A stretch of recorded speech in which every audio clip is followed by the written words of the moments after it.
Nung nagtuturo pa ako sa LaSalle Benilde, I was able to ask my students, sabi ko sa kanila, magfe-February na, mag-Valentine's Day na. Pwede nyo ba akong samahan? Sabi nila, saan, sir? Haharanahin natin ang magiging asawa ko. Sila Lane ay nag-aaral ng orthodontist sa UP Manila. So, LaSalle Benilde is very near it. Kaya sabi ko sa mga estudyante ko, samahan nyo ako, haranahin natin silang lahat. Yes, sir! Ganon. Practice pa kami. Tapos ito na. Pumunta na kami sa UP Manila.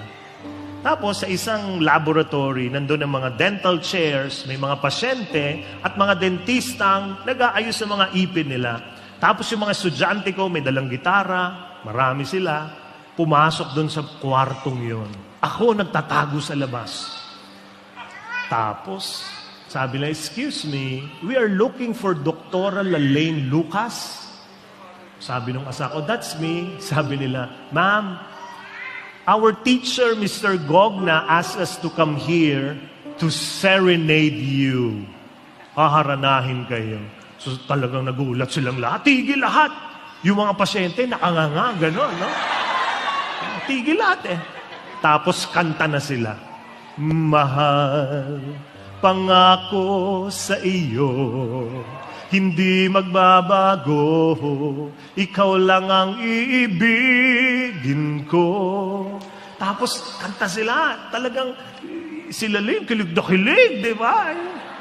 Tapos ako, nasa likod lang, may dalang bulaklak at sabi ko sa mga estudyante ko, pagdating ng chorus, ako lang ang kakanta. Pagdating ng chorus, tumabi sila, pumasok ako, may dalang bulaklak. Minsan lang kitang iibigin. Alam mo, sila lang kinuha yung bulaklak, tapos sabi, ikaw talaga. Tapos yung mga pasyente, nakanganga pa rin, ha? Alam niyo, yung mga estudyante ko, hindi nila makalimutan yun. Because that is what courtship is. You make your loved one feel that he or she is loved. And that is what God is doing every single day of your life. Have you noticed? Kaya from now on, wag mong sasabihin sa sarili mo, sa buhay mo, at sa iba, walang nanligaw sa akin. Hindi yun totoo. Pagdilat mo at nakita mo yung bagong araw, may sinasabi ang Diyos sa iyo. Paghigop mo ng masarap mong kape, may sinasabi ang Diyos sa iyo. Pagpunta mo sa trabaho, may sinasabi ang Diyos sa iyo. Pag nakakita ka ng mga taong umingiti, pag tumatawa ka, may sinasabi ang Diyos sa iyo. Ano yon? Mahal, pangako sa iyo, hindi magbabago, ikaw lang ang iibigin ko. Every moment of the day, every single moment, God is blessing you and showing you His love. Yun ang sinasabi ng Diyos sa iyo.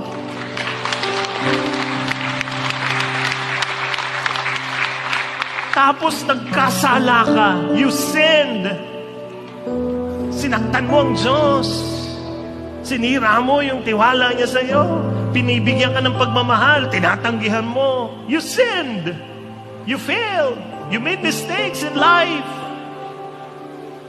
Pero ano yung sabi niya? Sabi niya sa iyo, kahit ikaw ay lumayo at masaktan ako, asahan na di maglalaho.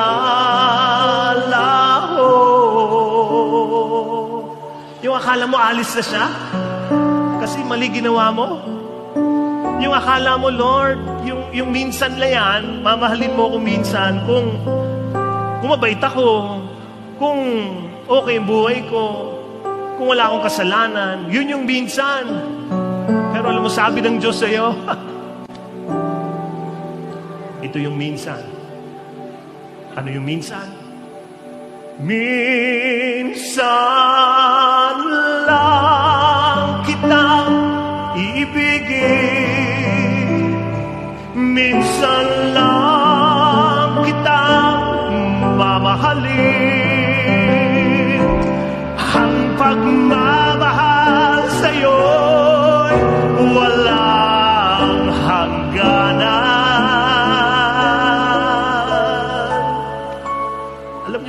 di ba? Di ba? Ano yun? Yun yung minsan, nakapako pa. Para hindi kumonte, hindi ganito, hindi ganyan. Ang minsan sa Kanya, magpakailanman yung minsan. Dahil ang minsan ay magpakailanman.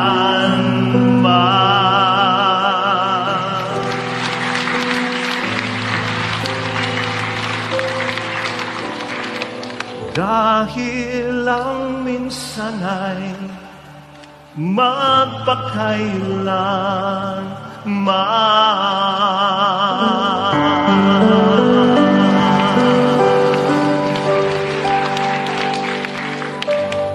Yun yung minsan.